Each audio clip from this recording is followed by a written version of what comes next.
नमस्कार प्यारे साथियों, स्वागत है आप सभी का आपके अपने इस YouTube चैनल पर। दोस्तों, आज की इस क्लास में हम एक बार फिर से आप सभी के लिए लेकर के आए हैं हिंदी की एक बेहतरीन क्लास। प्यारे दोस्तों, ये जो क्लास रहेगी हिंदी की, ये आप लोगों की उत्तर प्रदेश पुलिस भर्ती 2024 के लिए एक बेहतरीन क्लास रहने वाली है। प्यारे दोस्तों, आज की इस क्लास में हम हिंदी का जो पार्ट रहेगा, पार्ट नंबर 4 को डिस्कस करेंगे। पिछले 3 पार्ट हमने बेहतरीन तरीके से कवर कर लिए हैं और आज की ये जो क्लास रहेगी, इसमें एक बार फिर से हमने व्याकरण के साथ साथ में साहित्य को शामिल किया है, जो आपके एग्जाम के लिए बहुत ही इंपॉर्टेंट है। तो ये जो क्लास होगी, इसमें कुछ इस प्रकार से प्रश्नों का अध्ययन करेंगे हम। बेहतरीन से 30 क्वेश्चन आप सभी के सामने रहेंगे। कहा है क्वेश्चन नंबर 24, कुंवर नारायण को ज्ञानपीठ पुरस्कार किस वर्ष प्रदान किया गया। इसके अतिरिक्त साथियों क्वेश्चन नंबर 3 देखेंगे, निम्नलिखित में से किस वाक्य में अकर्मक क्रिया है। यानी कि दोस्त आपका व्याकरण भी है और साहित्य भी है, तो बेहतरीन क्लास होगी आप सभी के लिए। आप लोग इसको एक बार से अपने दोस्तों में शेयर जरूर करेंगे। शुरुआत करते हैं आज की इस क्लास की। प्यारे दोस्तों, यदि आपको इस क्लास का पीडीएफ प्राप्त करना है, अगर आप इस क्लास के पीडीएफ से पढ़ना चाहते हैं, तो पीडीएफ से पढ़ने का कोई मतलब नहीं है, क्योंकि ये अनसोल्ड रहता है और अनसोल्ड आप हिंदी सोल्व बहुत मुश्किल से कर पाएंगे। व्याकरण व्याकरण कर सकते हैं, साहित्य आपके लिए दिक्कत करेगा। तो आप कोशिश करिए कि क्लास को ले सकें, ठीक है। 2 गुना करके देख सकते हैं। मुश्किल से 30 से 32 मिनट की क्लास होगी, ठीक है साथियों। अगर पीडीएफ पढ़ना चाहते हैं तो आप डिस्क्रिप्शन बॉक्स में दिए गए टेलीग्राम ग्रुप के माध्यम से पीडीएफ को जरूर ज्वाइन कर लीजिए, ठीक है, अगर चाहते हैं तो। इसके अतिरिक्त दोस्त डीएस सर ऑफिशियल 13 नाम से इंस्टाग्राम पर आप हमें फॉलो कर सकते हैं। यहाँ पर आप अपने डायरेक्ट डाउट पूछ सकते हैं, ठीक है। पहला क्वेश्चन प्यारे दोस्तों आप सभी के सामने है, हिंदी की क्लास का बेहतरीन सा क्वेश्चन नंबर 1। कहा गया है त्रिलोचन शास्त्री को हिंदी अकादमी का सलाका सम्मान कब प्रदान किया गया। एक बेहतरीन सा क्वेश्चन है प्यारे दोस्तों। सलाका सम्मान क्वेश्चन ये पूछ लेगा कि इसकी स्थापना कब हुई। प्यारे दोस्तों, ये पूछ लेगा आप लोगों से जो सलाका सम्मान है, इसकी स्थापना कब हुई। तो याद रखेंगे 1966 से 1967 के बीच में पहली बार सलाका सम्मान दिए गए थे। वो डॉक्टर राम कुमार शर्मा को दिए गए थे, ठीक है। डॉक्टर राम कुमार शर्मा को दिए गए थे, इस बात को याद रखेंगे। तो 1966-67 में इसकी शुरुआत होती है। पहला पुरस्कार डॉक्टर राम कुमार शर्मा। इसके अतिरिक्त दोस्तों याद रखेंगे त्रिलोचन शास्त्री के बारे में पूछा है, तो इनका जो सही जवाब बनेगा वो प्यारे दोस्तों आपका बन जाएगा विकल्प नंबर बी। सलाका सम्मान हिंदी का एक इंपॉर्टेंट सम्मान है और इससे क्वेश्चन आप लोगों से पूछे जाते हैं। तो बात करते हैं अगर बात करते हैं त्रिलोचन शास्त्री को, तो 1989 और 90 के बीच में इनको सलाका सम्मान मिला था, ठीक है, इस बात को याद रखेंगे। त्रिलोचन शास्त्री की बात करते हैं तो उत्तर प्रदेश के सुल्तानपुर जिले में इनका जन्म हुआ था, ठीक है। अगले प्रश्न में आ जाओ साथियों।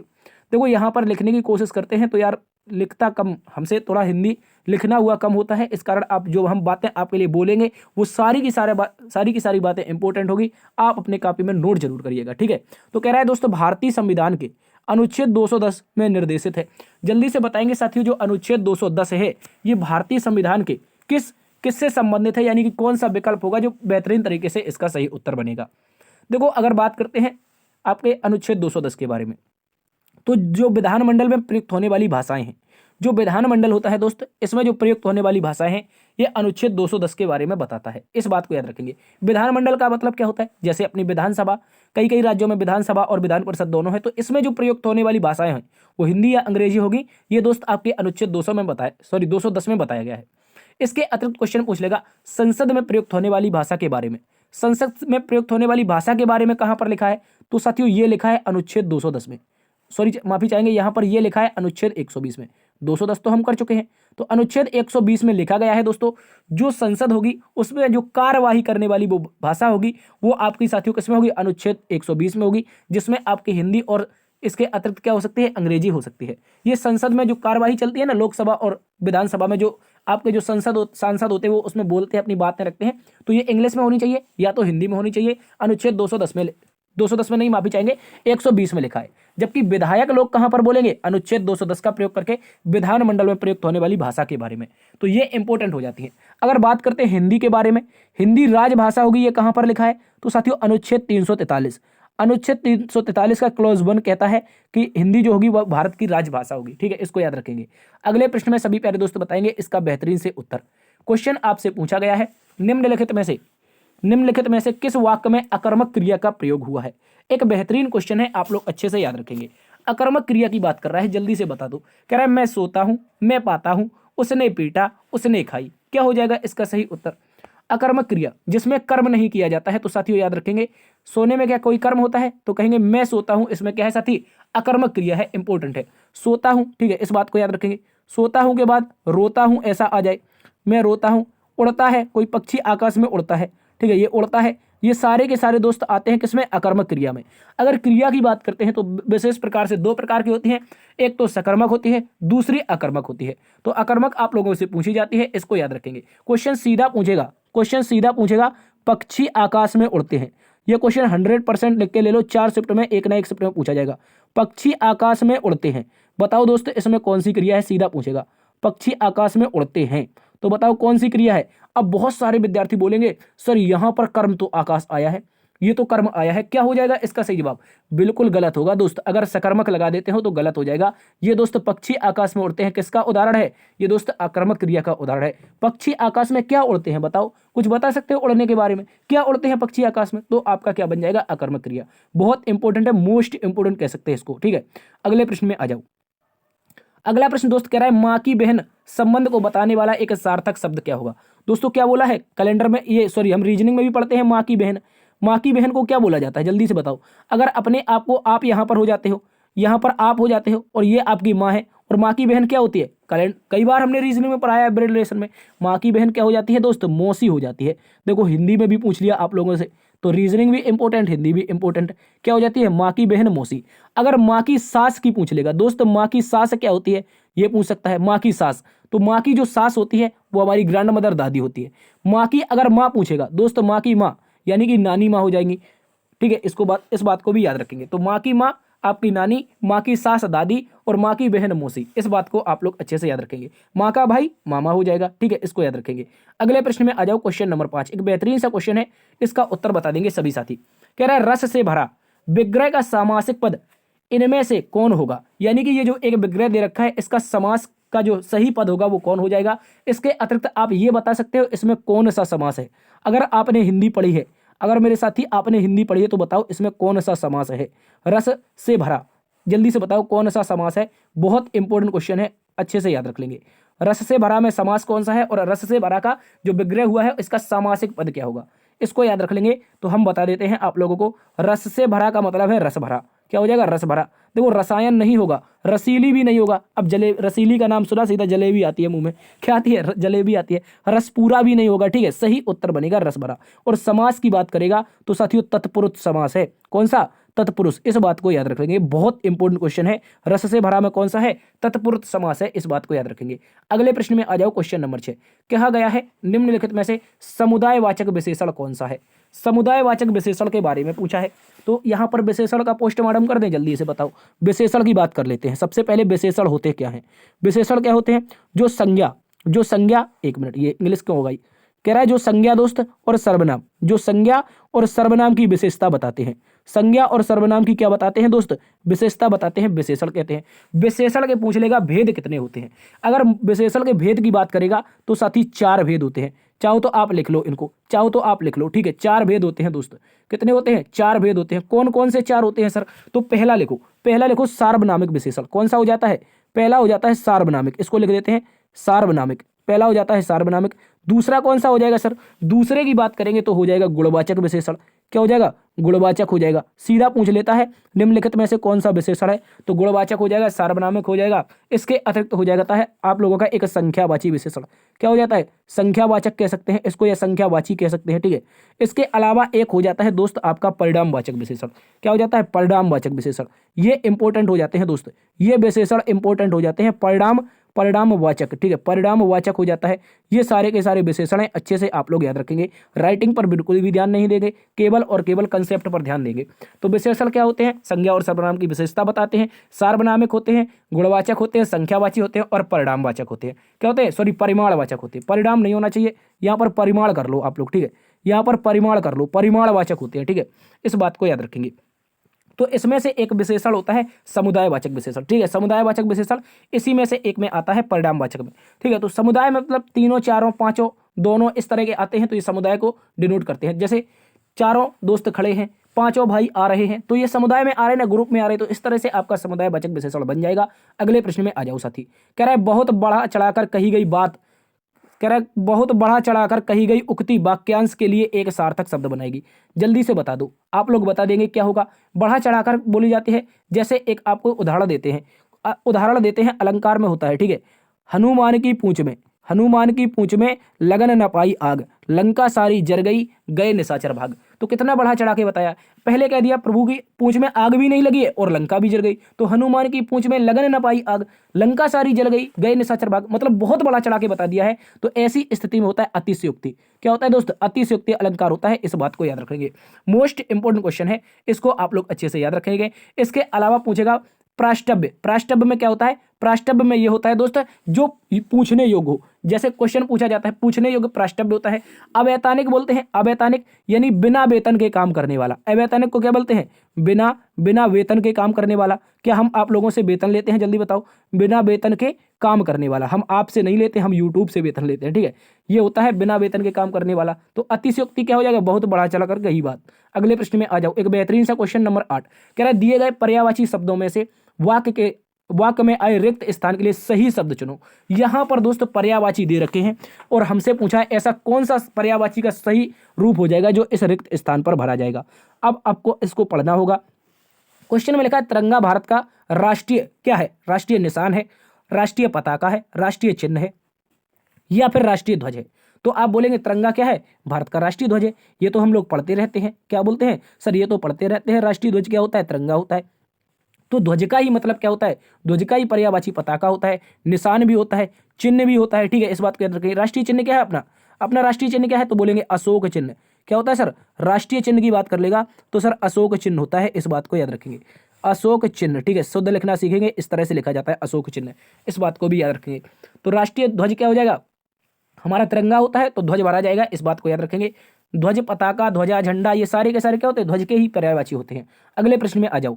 एक क्वेश्चन नंबर है आपके सामने 9, कहा गया है 1968 में किस साहित्यकार को ज्ञानपीठ पुरस्कार मिला था? सबसे पहले बात करते हैं ज्ञानपीठ पुरस्कार की, बहुत इंपॉर्टेंट है ज्ञानपीठ पुरस्कार। इसको ज्ञान भी बोला जाता है, इसको ज्ञान भी बोला जाता है। ये हमने बताया था क्यों बोला जाता है, क्योंकि वो जा और यहाँ से बनता है, इसलिए ज्ञान होता है, ठीक है। तो ज्ञानपीठ पुरस्कार की बात करते हैं। इसकी शुरुआत यानी कि इसकी घोषणा की गई थी 1961 में, जबकि पहली बार दिया गया था 1965 में। दोस्तों पहली बार 1965 में दिया गया था और ये मिला था जी शंकर ग्रुप को। किसको मिला था दोस्तों? याद रखेंगे, जी शंकर जी को मिला था, जी शंकर जी को, और ये मिला था मलयालम भाषा के लिए। तो पहला पूछा जा सकता है, क्या पूछा जा सकता है? पहला पूछा जा सकता है मलयालम, ठीक है, मलयालम, ठीक है, इस बात को याद रखेंगे।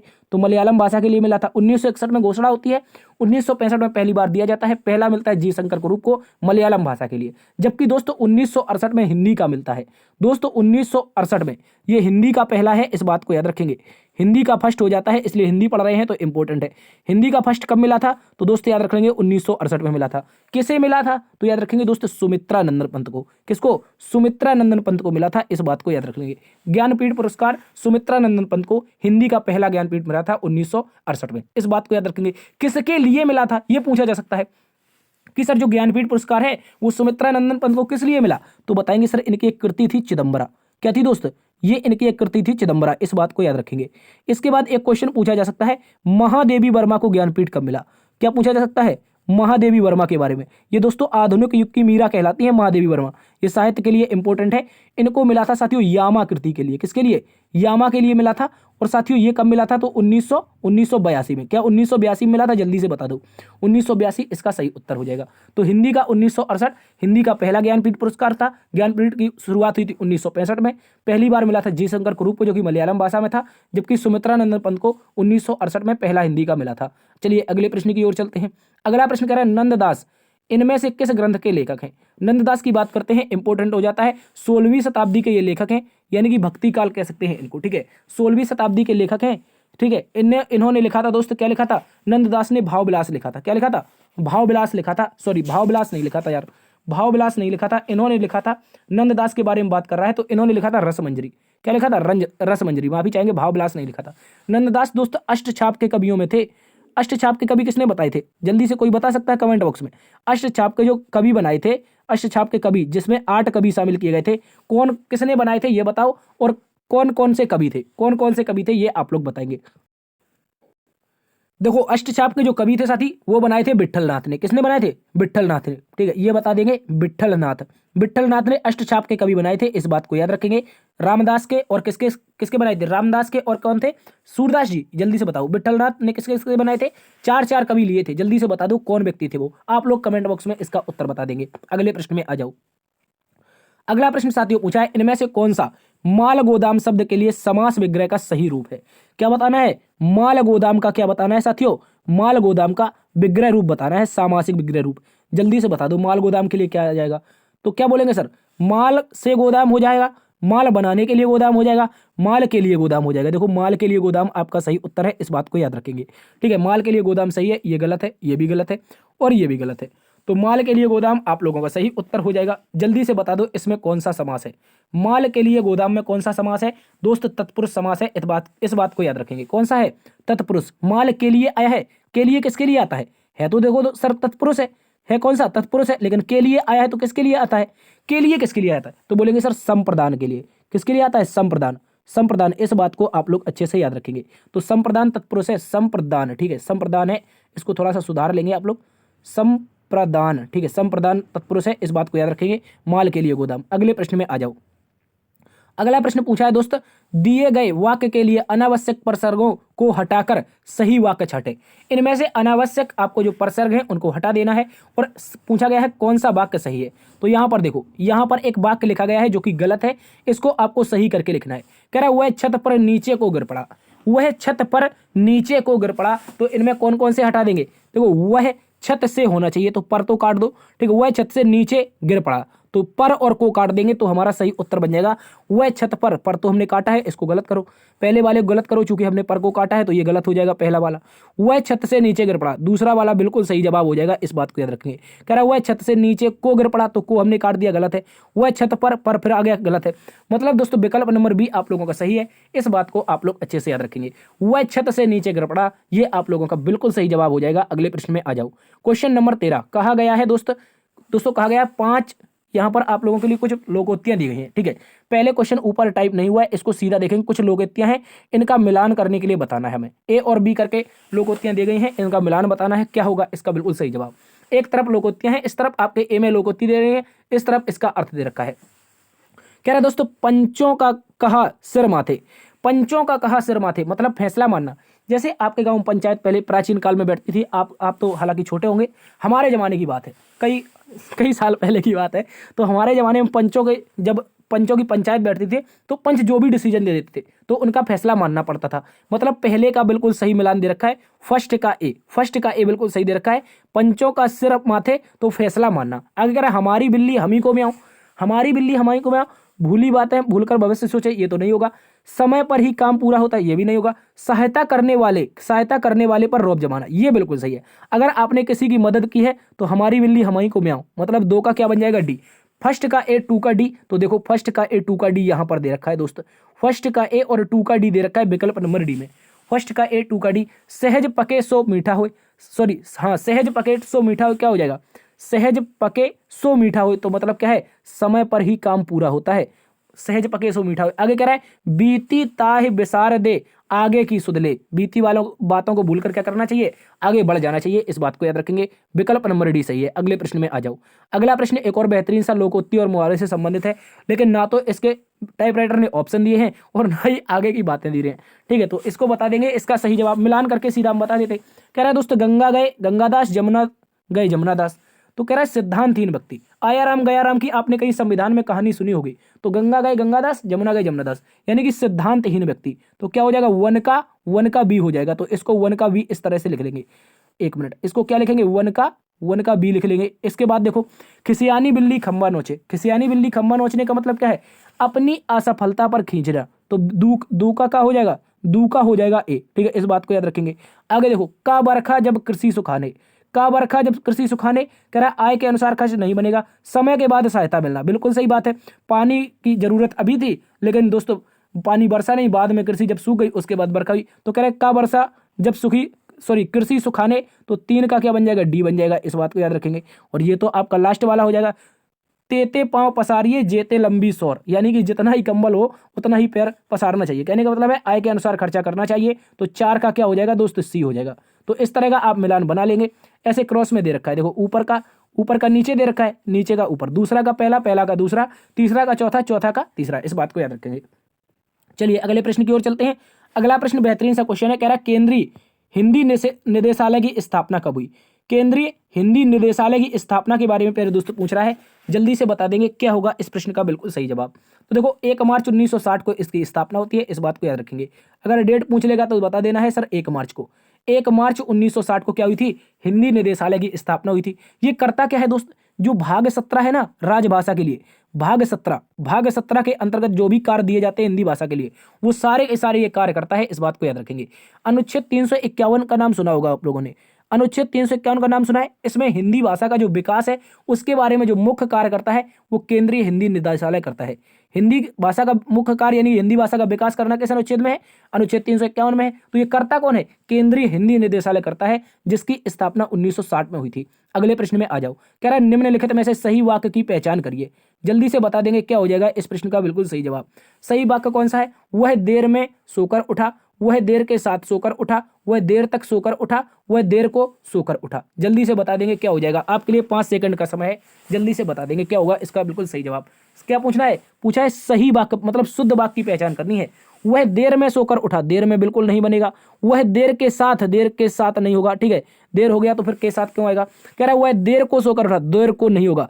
दोस्त याद रखेंगे, जो आपने नहीं सोचा था वही इसका सही जवाब हो जाएगा, वही इसका सही जवाब हो जाएगा, इस बात को याद रखेंगे। विकल्प नंबर सी साथियों, विकल्प नंबर सी बेहतरीन तरीके से आप लोगों का सही जवाब है, वह देर तक सोकर उठा। अब देखो, अभी यहां पर अगर मिल जाता तक के स्थान पर से तो आप लोग लगा देते, जो कि बिल्कुल गलत होता है। वह देर तक माना जाता है, वह देर से सोकर नहीं, वह देर तक सोकर उठा, बहुत देर तक सोया उसके बाद उठा। तो विकल्प नंबर सी एक एमसीक्यू है, याद रखेंगे, ये एक एमसीक्यू है, एग्जाम में पूछा जा सकता है। अगले प्रश्न में आ जाओ, कह रहा है निम्नलिखित में बहुवचन शब्द चुनिए। क्या बताना है, बहुवचन शब्द चुनिए। अब बहुवचन शब्द क्या होते हैं, अब बहुत सारे यहाँ पर बोलेंगे सर बहू के वचन। जब कोई बहू अपने ससुर या सास को वचन सुनाती है उसे क्या कहते हैं, बहुवचन कहते हैं। ऐसा नहीं है प्यारे दोस्त, बहुवचन ये नहीं होता है। आप बताएंगे क्या होगा इसका बिल्कुल सही जवाब, ठीक है, जल्दी से बता दो साथी क्या होता है इसका बिल्कुल सही जवाब। बहुवचन क्या है, डिबिया क्या बहुवचन है, नहीं है। क्या हीरा बहुवचन है, नहीं है। क्या प्याला बहुवचन है, नहीं है। क्या समाचार बहुवचन है, हाँ सर बिल्कुल सही बात है। हमने समाचार सुने, सुने कैसे, क्रिया से पता चला, क्रिया की भाषा बदल गई। क्रिया कह रही है सुने, समाचार कैसे सुने, तो समाचार सुने मतलब समाचार क्या हो जाएगा, आप लोगों का बहुवचन हो जाएगा। इसके अतिरिक्त एमसीक्यू बहुवचन कुछ पूछे जाते हैं जो हमेशा बहुवचन रहते हैं, जो हमेशा बहुवचन रहते हैं, जैसे प्राण पखेरु उड़ गए, उड़ गए, तो प्राण पखेरु ये बहुवचन हो जाएगा। इसके अतिरिक्त आपने होश के बारे में सुना होगा, होश उड़ गए, उसके होश उड़ गए, जैसे उसने सुंदर लड़की देखी और उसके क्या हो गए, होश उड़ गए। इसके अतिरिक्त क्या हो जाएगा, आंसू, उसके आंसू निकल आए, तो आंसू भी ये क्या हो जाएगा, ये भी बहुवचन हो जाएगा। इसके अतिरिक्त क्या हो जाएगा, हमने भगवान के दर्शन किए, तो ये क्या हो जाएगा, दर्शन भी क्या हो जाएंगे, बहुवचन। ये सारे के सारे हमेशा बहुवचन रहते हैं प्यारे दोस्त, इस बात को याद रखेंगे। समाचार हो गया, दर्शन हो गया, प्राण पखेरु उड़ना हो गया, यानी कि होश हो गया, लोग हो गए, लोग में तो सुना होगा, लोगों के बारे में तो बहुत सुना होगा, लोग क्या होते हैं, ये भी बहुवचन होते हैं, ठीक है। इसके अतिरिक्त आंसू होते हैं, ये सारे के सारे बहुवचन हैं। अगर एक वचन के बारे में पूछ लेगा तो कुछ ऐसे शब्द हैं जो हमेशा एक वचन रहते हैं, हमेशा, जिनमें से एक अपवाद भी हम आप लोगों को बताएंगे, ठीक है। यहाँ पर आप लोगों को याद रखेंगे एक वचन के बारे में। एक वचन कौन कौन रहते हैं हमेशा, तो एक वचन में सबसे पहले देखो पानी एक वचन रहता है, पानी पिया होता है ना कि पानी पिए, पानी पिया, दूध पिया, ठीक है, दूध पिया। इसके अलावा क्या हो जाएगा, इसके अलावा भीड़ देखी, ये अपवाद है दोस्त, भीड़ एक वचन होती है, बहुत इंपॉर्टेंट है, इसको चाहो तो एमसीक्यू लगा सकते हो, ये आपके 4-5 स्टार के साथ नोट कर लो, भीड़ आपकी एक वचन होती है। इसके अलावा सत्य क्या होता है, सत्य बोला जाता है मतलब एक वचन होता है। इसके अलावा टोली, टोली क्या होती है, टोली भी दोस्त एक वचन होती है, ठीक है, भीड़ टोली ये एक वचन होती है। आकाश क्या है, आकाश दोस्त, आकाश आपका एक वचन है, सॉरी आकाश, आकाश क्या है, एक वचन है। इसके अलावा एक और पूछा जाता है वर्षा, वर्षा हो रही है मतलब क्या है, वर्षा एक वचन है, इस बात को याद रखेंगे।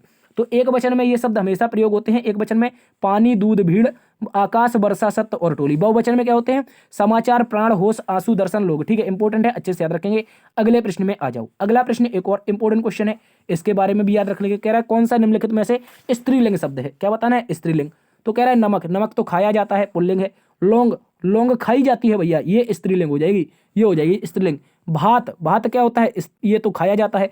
पनीर क्या होता है, पनीर की सब्जी खाया जाता है, पनीर की सब्जी, ओ भैया ये तो गड़बड़ हो गया, पनीर इंपॉर्टेंट है, अच्छे से याद रखेंगे। ये क्या है दोस्त, पनीर पुल्लिंग है, दोस्त याद रख लेंगे, पनीर क्या है, पुल्लिंग है। अब आप ये ना कहने लगना सर हम पनीर को लेने जाते हैं, पनीर खाई जाती है, तो ऐसा नहीं है, ये एमसीक्यू है, कुछ अपवाद होते हैं, कुछ अपवाद होते हैं, इनको याद रखेंगे।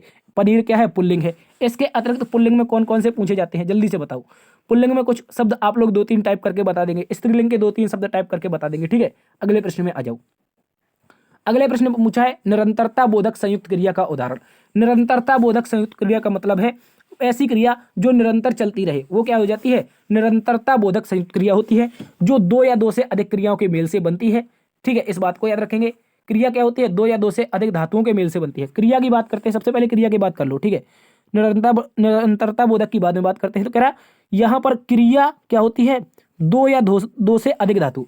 मतलब क्रिया की एक सीधी सी परिभाषा बचपन में पढ़ी थी, किसी कार्य का होना या ना होना पाया जाता है, क्रिया कहते हैं। जबकि ये 2 धातुओं से मिलकर बनती है, किससे, धातुओं से मिलकर के बनती है, 2 धातुओं से, ठीक है। इंपॉर्टेंट है, अच्छे से याद रखेंगे। 2 धातुओं के मेल से क्रिया बनती है। क्रिया का जो मूल रूप पूछा जाता है, क्रिया का मूल रूप क्या है, तो हमने पिछली क्लासेस में करवाया कि क्रिया का मूल रूप धातु होता है, ठीक है। इस बात को याद रखेंगे। अब देखो बात करते हैं निरंतरता बोधक की क्रिया की। निरंतरता बोधक संयुक्त क्रिया की बात करते हैं। इसमें क्या होता है, 2 या 2 से अधिक क्रियाएं होती हैं। देखो बरसना अलग है और रहना अलग है, ये 2 क्रियाएं हैं। तो दोस्तों यहाँ पर क्या हो जाएगा, ये आप याद रखेंगे, ये आप लोगों की हो जाएगी। देखो पहले इसको ऐसे समझ लो, सीधा सा समझ लो, क्यों हो रहा है ये, इसका उत्तर निरंतरता बोधक क्यों हो रहा है, क्योंकि पानी बरसता रहता है। मतलब ये हमें इसमें हो क्या रहा है, इसमें निरंतर कार्य चल रहा है। दे डालो, दे डालो को मतलब है दे के बाद डाल देना, ठीक है। कह रहा है पानी बरसने लगा, तो ये पानी बरसने लगा, ये तो भविष्य काल बता रहा है, ये गलत हो जाएगा। पा लिया, पा लिया, ये तो भूतकाल हो गया। लेकिन दोस्त जिसमें निरंतर कार्य होता रहे, पानी बरसता रहता है, पानी बरसता रहता है, ये हो जाएगी निरंतर बोधक। इंपॉर्टेंट है, अच्छे से याद रख लेंगे, ठीक है। अगले प्रश्न में आ जाओ। कह रहा है निम्नलिखित में से कौन सा पुल्लिंग शब्द है, क्या बताना है दोस्त, पुल्लिंग। कह रहा है गिलहरी, गिलहरी होती है, मतलब ये तो स्त्रीलिंग हो गई, क्या हो गई, ये तो स्त्रीलिंग हो गई। कोयल एक पक्षी है, कोयल मधुर गाती है, तो ये भी स्त्रीलिंग हो गई, ठीक है। और यहाँ पर मक्खी तो ऑलरेडी स्त्रीलिंग दिखाई दे रही है। तो ऐसा कौन सा है जो पुल्लिंग है, ये बैठा है भैया खटमल, खटमल बैठा है, यही तो है पुल्लिंग। इंपॉर्टेंट है, अच्छे से याद रख लेंगे। पुल्लिंग में आपको कुछ शब्द दिखवा देते हैं, कुछ शब्द लिखवा देते हैं, इनको याद रख लो। पुल्लिंग में जैसे आपका दिवस पूछा जाता है, क्या पूछा जाता है, दिवस। यहाँ पर हेडिंग डाल लो, ऊपर पुल्लिंग, ठीक है दोस्त, अच्छे से याद रखेंगे। यहाँ पर पुल्लिंग लिख लो, दिवस होता है पुल्लिंग। इसके अतिरिक्त माह जो होता है, माह के बारे में सुना है, महीना, यह भी पुल्लिंग होता है। कछुआ सुना होगा, कछुआ क्या होता है, कछुआ सुना होगा आप लोगों ने, कछुआ भी पुल्लिंग होता है। इसके अतिरिक्त एक सुना होगा आप लोगों ने, उल्लू, क्या होता है, उल्लू भी सुना होगा, उल्लू भी पुल्लिंग होता है। इसके अतिरिक्त आप इसको याद रखो, अम्बुज को, ये इंपॉर्टेंट है, अच्छे से याद रखेंगे। इसको आपने सुना होगा, पहली बार हो सकता है। अम्बुज क्या हो जाएगा, पुल्लिंग हो जाएगा। इसके अतिरिक्त स्त्रीलिंग में क्या क्या आते हैं, स्त्रीलिंग में देखो, स्त्रीलिंग में यहाँ पर देख लो, ईख आती है स्त्रीलिंग में। ईख के बारे में सुना है, गन्ने के बारे में भैया, ईख आती है स्त्रीलिंग में। ईख के अलावा क्या होता है, अफीम आती है, अफीम आती है, अफीम आती है। इसके अलावा क्या होती है, अहिंसा भी होती है, गांधी जी की अहिंसा के बारे में सुना होगा, अहिंसा क्या है, ये भी स्त्रीलिंग है, ठीक है। इसके अलावा और लिख लो, जैसे आग होता है, आग क्या है, आग आपकी स्त्रीलिंग है। इमारत भी आपकी स्त्रीलिंग है। ये सारे के सारे इंपॉर्टेंट है दोस्त, एग्जाम में पूछे गए। अगले प्रश्न में आ जाओ। कह रहा है निम्नलिखित में से सही वाक्य की पहचान कीजिए। सही वाक्य बताना है, कौन सा हो जाएगा इस प्रश्न का बिल्कुल सही जवाब। दुश्मन ने गोले और तोपों से आक्रमण कर दिया। दुश्मन ने, कह रहा है, गोले और तोपों से आक्रमण कर दिया। दुश्मन ने गोलों और तोपों से आक्रमण कर दिया, ये हो जाएगा विकल्प नंबर बी बिल्कुल सही। गोले नहीं, गोलों होना चाहिए था, गोलों और तोपों, ठीक है। तोपों तो सही लिखा है, लेकिन गोले गलत लिखा है। इसके बाद दुश्मन ने गोला और तोप से आक्रमण, गोला, एक गोला से कोई आक्रमण करने आएगा, जल्दी बताओ, नहीं बनेगा। दुश्मन ने गोले और तोपे, तोपे तो नहीं होता है, तोपों होता है, ठीक है। तो ये गलत हो जाएगा। सही उत्तर है, बिल्कुल सही हो जाएगा आपका विकल्प नंबर बी। दुश्मन ने गोलों और तोपों से क्या कर दिया, आक्रमण कर दिया, ठीक है। अगले प्रश्न में आ जाओ। कह रहा है रानी केतकी की कहानी, बहुत इंपॉर्टेंट साथी, मोस्ट इंपॉर्टेंट कह सकते हैं इसको, एमसीक्यू। रानी केतकी की कहानी किसने लिखी है, तो सैयद इंसार अल्लाह खां, सैयद इंसार अल्लाह खां। मोस्ट इंपॉर्टेंट क्वेश्चन है दोस्त, रानी केतकी की कहानी किसके द्वारा लिखी गई है, सैयद इंसार अल्लाह खां के। मुर्शिदाबाद बंगाल प्रेसिडेंसी में इनका जन्म हुआ था, इस बात को आप लोग अच्छे से याद रखेंगे, ठीक है। अगले प्रश्न में आ जाओ। अगला प्रश्न पूछा है जिसके द्वारा कर्ता में कोई काम, कह रहा है जिसके द्वारा कर्ता कोई काम करता है उसे क्या कहते हैं। जो कर्ता होता है, यानी कि जो आपका सब्जेक्ट होता है, उसके जिसके द्वारा कोई काम करता है उसे क्या कहते हैं, ये बता दो। जिसके द्वारा कर्ता कोई काम करता है, इसका उत्तर हो जाएगा कर्ण। क्या हो जाएगा, कर्ण हो जाएगा, इस बात को याद रखेंगे। देखो अब इसकी हम बात कर लेते हैं। आपके लिए जो कारक होते हैं कर्ता के, कुछ इंपॉर्टेंट है, याद रखेंगे। हिंदी में कारकों की जो संख्या होती है, हिंदी में जो कारकों की संख्या होती है वो 8 होती है। कितनी होती है, कारकों की जो संख्या होती है वो 8 होती है। सबसे पहला होता है कर्ता, ठीक है। सबसे पहले क्या होता है दोस्त, याद रखेंगे, कर्ता होता है, कर्ता। उसके बाद दूसरा होता है कर्म, ठीक है, कर्म होता है। इसके अलावा कर्म के बाद तीसरा होता है कर्ण, क्या होता है, कर्ण, इस बात को याद रखेंगे। इसके अलावा चौथा पूछ लेगा, चौथा हो जाएगा आप लोगों का क्या, कर्ण के बाद होता है, कर्ता ने कर्म को कर्ण से संप्रदान, ठीक है, चौथा हो जाता है संप्रदान, यहाँ पर इस तरह से लिख लेंगे, संप्रदान हो जाता है। संप्रदान के बाद पांचवा यहाँ पर लिख लो, ठीक है, पांचवा यहाँ पर लिख लो। संप्रदान के बाद हो जाता है दोस्त अपादान। क्या हो जाता है? अपादान हो जाता है, ठीक है, अपादान। अपादान के बाद क्या हो जाता है? अपादान के बाद हो जाता है अधिकरण। क्या हो जाता है दोस्त? अधिकरण हो जाता है। अपादान के बाद क्या होता है? अधिकरण होता है।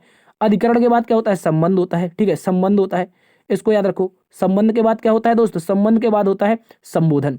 तो ये 8 प्रकार के क्या होते हैं दोस्त? आप लोगों के कारक चिन्ह होते हैं। बहुत इंपॉर्टेंट है संबोधन, ठीक है, संबोधन।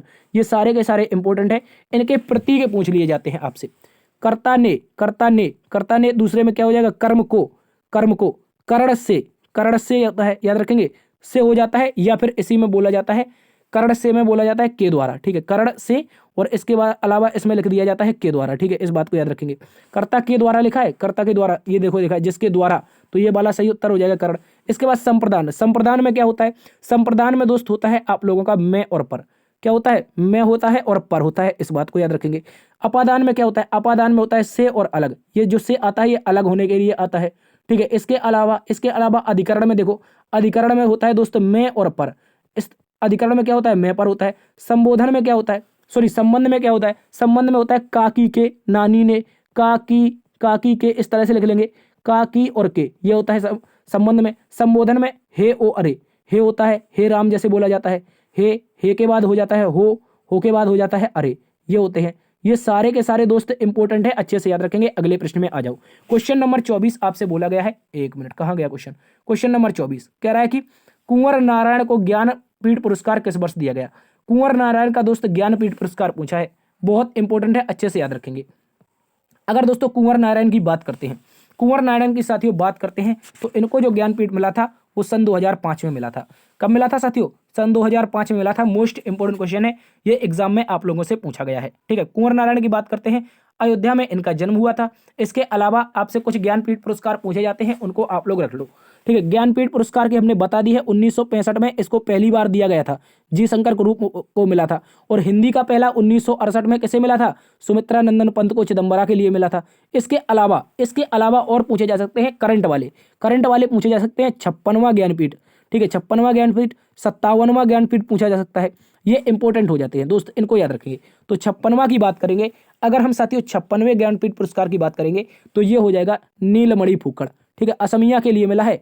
नीलमणि फुक्कड़ जी को मिला है। इनकी तो हालांकि अब डेथ हो चुकी है, जब ये जिंदा थे तब इनको मिला था नीलमणि फुक्कड़। 57 में पूछेगा दामोदर मौजा, क्या पूछेगा? दामोदर बताना है मौजा, ठीक है, इस बात को याद रखेंगे। दामोदर मौजा को क्या मिला है? 57 में मिला है, जबकि 56वां नीलमणि फुक्कड़ को मिला है। अच्छे से आप लोग याद रख लेंगे, ठीक है। तो असमिया के लिए मिला है नीलमणि फुक्कड़ को, जबकि 57वां जो मिला है वो कोंकणी के लिए मिला है। दामोदर मौजा को किसके लिए मिला है? कोंकणी को मिला है, इस बात को याद रखेंगे, ठीक है, कोंकणी, इस बात को आप लोग अच्छे से याद रख लेंगे। इंपॉर्टेंट क्वेश्चन है, 1965 में इसकी शुरुआत होती है, कुंवर नारायण को 2005 में। अगले प्रश्न में आ जाओ। कह रहा है निम्नलिखित में से कौन सा कामदेव का पर्यायवाची नहीं है? ऐसा बता देंगे कौन सा विकल्प है जो कामदेव का क्या नहीं है? पर्यायवाची नहीं है। ये पूछा है, नहीं पर विशेष ध्यान देना है। मनोज होता है, मनोज के बाद दोस्त अनंग होता है क्या? अनंग होता है। मनमत होता है क्या? मनमत होता है। जल्दी से बताओ कौन सा होता है? तो आप बोलेंगे मनोज होता है, अनंग होता है, मनमत होता है, लेकिन सर निलय नहीं होता है। निलय बिल्कुल भी नहीं हो जाता है। निलय किसका होता है? निलय सर भवन का होता है, भवन का। भवन का मतलब किसका? घर का होता है। किसका होता है? तो दोस्त घर का होता है। घर का मतलब क्या होता है? घर का मतलब ही एक आपका होता है ग्रह, ग्रह का होता है, ठीक है, इस बात को याद रखेंगे। एक मिनट, ग्रह का होता है। ग्रह का मतलब ही क्या होता है दोस्त? ग्रह का मतलब ही होता है धाम का होता है। किसका? धाम का। ये सारे के सारे निलय, भवन, घर, ग्रह, धाम, ये सारे के सारे हो जाते हैं। इसके अलावा निवास का इसी को बोला जाता है, ठीक है, ये सारे के सारे हैं, याद रखेंगे। निवास के अलावा भवन बोला जाता है, भवन तो हमने बता दिया। इसके अलावा बोला जाता है निकेत, निकेतन बोला जाता है, निकेतन कह सकते हैं या फिर निकेत कह सकते हैं। इसके अलावा एक आपका सदन बोला जाता है। क्या बोला जाता है? सदन बोला जाता है। तो ये सारे के सारे किसके हैं? ये घर के हैं जो निलय दे रखा है। जबकि यहाँ पर बात कर लेते हैं कामदेव के बारे में, तो इनका मार होता है कामदेव का एक। मार के अलावा आपने मनमथ, मनोज, मार, काम लिख लिया तो काम लिख लो, कामदेव का एक काम हो जाता है, ठीक है। इसके अलावा कामदेव का कंदर्प लिख लो, बहुत इंपॉर्टेंट है, कंदर्प लिख लो। कंदर्प के अलावा एक और लिख लो आप लोग, मनसिज लिख लो। क्या लिख लो दोस्तों? मनसिज लिख लो, मनसिज भी इंपॉर्टेंट है। इसके अलावा एक रतिपति लिख लो। रति मतलब कामदेव की पत्नी है और पति हो जाएंगे तो रतिपति कामदेव हो जाएंगे। इसके अलावा आप क्या लिख लो? इसके अलावा मदन लिख लो। ये सारे के सारे कामदेव के हैं, एग्जाम में पूछे जाते हैं। तो कामदेव के मनोज, अनंग, मनमथ, मार, कामदेव का, सॉरी, मनोज, अनंग, मनमथ, मार, काम, कंदर्प, मनसज, रथपति, मदन, ये कामदेव को हो जाएंगे। निलय का भवन, ग्रह, धाम, ग्रह, भवन, घर, ग्रह, धाम, निवास, निकेतन, सदन। बहुत इंपॉर्टेंट है, स्क्रीनशॉट चाहो तो ले सकते हो। अगले प्रश्न में आ जाओ। कह रहा है हिंदी अकादमी का सलाहकार सम्मान कब, हिंदी अकादमी सलाहकार सम्मान की पुरस्कार राशि। देखो पहले ही क्वेश्चन में बात की थी सलाहकार सम्मान के बारे में, तो सलाहकार सम्मान की जो वर्तमान में राशि है वो दोस्तों 5 लाख है। कितनी है?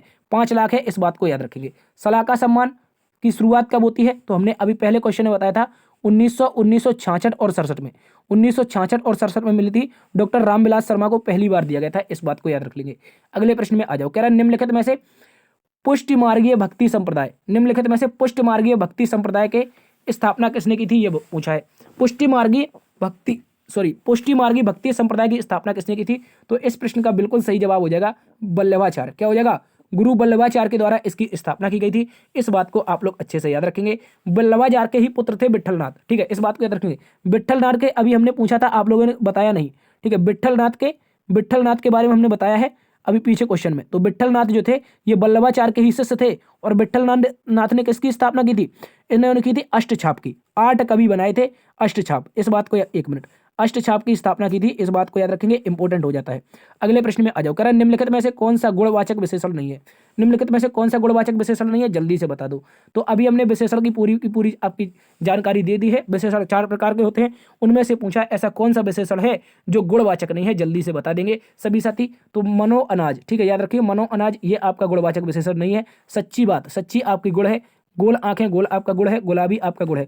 मनो अनाज कोई भी आपका गुण नहीं है, इस बात को याद रखेंगे। अगले प्रश्न में आओ। क्वेश्चन नंबर 29 लिखा है निम्नलिखित वाक्य में आए खाली स्थान के लिए सही शब्द चुनिए। खाली स्थान का सही शब्द क्या हो जाएगा? बिल्कुल सही जवाब आप बता देंगे। कह रहा है उद्यमी कभी कभी हाथ पर नहीं बैठते हैं, वे कुछ तो कुछ करते ही दिखाते हैं।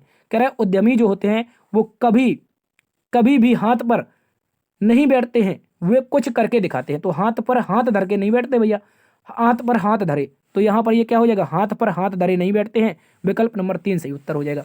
जो मतलब काम करने वाले लोग होते हैं वो हाथ पे हाथ धर के कभी नहीं बैठते हैं, वो काम करते रहते हैं, कुछ करके दिखाते रहते हैं, ठीक है, विकल्प नंबर सी है।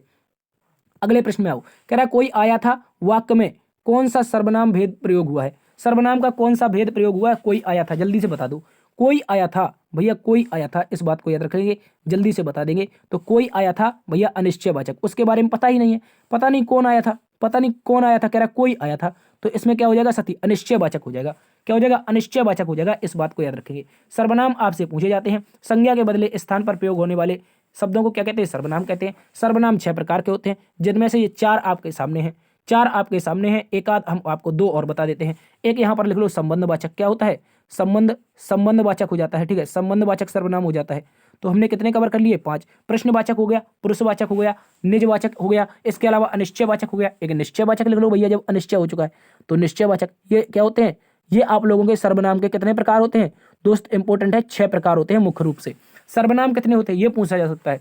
सर्वनाम के भेद देखो, सर्वनाम के भेद होते हैं 6, जबकि ये पूछ सकता है ये सर्वनाम होते कितने हैं?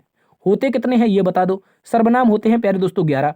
कितने होते हैं? 11। इस बात को भी याद रख लेंगे, रट लेंगे बिल्कुल। अगर पूछेगा भेद कितने हैं तो 6 हैं, सर्वनाम कितने हैं तो साथियों 11 है। सर्वनाम होते क्या हैं? संज्ञा के स्थान पर प्रयोग होने वाले आपके जो शब्द होते हैं उन्हें सर्वनाम कहते हैं, ठीक है साथियों, इसको भी याद रख लेंगे। तो आज की क्लास प्यारे दोस्तों यहीं पर समाप्त होती है। आशा करते हैं आज की क्लास समझ में आई होगी। यदि समझ में आई है तो सेशन को लाइक कर दो, दोस्तों में सेशन शेयर कर दो, और चैनल सब्सक्राइब नहीं किया तो बिल्कुल इसको अभी कर दो, जल्दी से कर दो चैनल सब्सक्राइब। देखते रहिए आपका अपना परिवार लर्न विद डीएस सर। मिलते हैं एक नई क्लास में, तब तक के लिए अपना ख्याल रखना। जय हिंद, जय भारत।